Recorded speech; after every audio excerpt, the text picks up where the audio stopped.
If you've been watching anime for a long time, you can't help but compare a new show with old ones.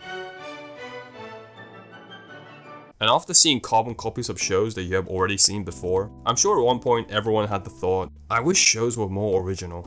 Something that's different from anything you have ever seen. Something with fresh characters and new ideas to explore. Well, first of all, that's risky as hell. For any kind of business, doing new things is a risk. No one has ever done it before, so nobody knows what will happen. On the other hand, there are clear cases of success to analyze when looking at stories and tropes that have been used before. Despite all of its faults, Black Clover is still the third most popular show of the season. And that's no accident. I'm sure Yuki Tabata and Piero are more aware of his flaws than the average viewers, but they decided to make it anyway because they thought it could make them money. Whether it actually pays off or not is irrelevant.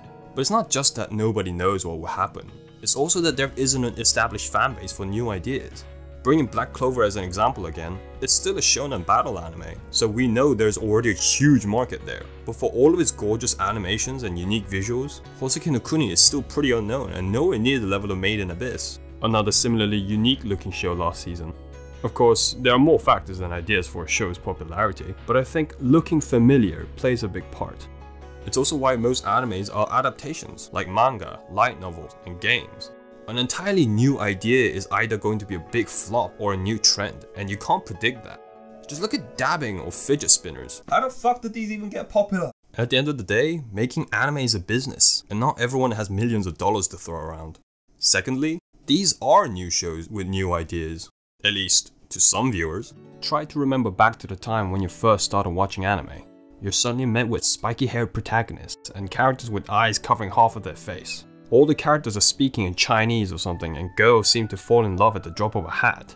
You have no idea what Oni-chan means, but you like how it sounds. And then you start picking up these weird phrases that pop up frequently.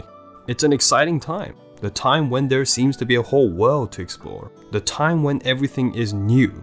Your first few anime are going to be special.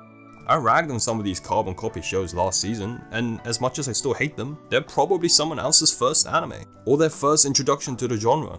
I haven't watched the Magical Girl show until Yuki Yuna, and I loved it to bits, but I know it's widely regarded as a Madoka ripoff. And despite all of its critical acclaim, I never watched a single episode of Madoka.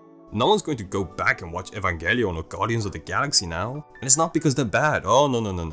They just look old. But most importantly, everyone wants to be up to date with currently airing shows, so they can be a part of the discussion. And lastly, you're probably lying to yourself. Now hold on. You suck. I know how pretentious that sounds, but hear me out.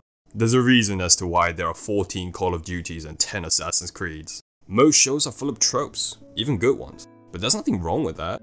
Boku no Hero Academia is full of the good old shonen tropes. Underdog protagonist, super talented rival, special school setting. But it's a widely loved show, and it reminded us as to why we got to love the genre in the first place.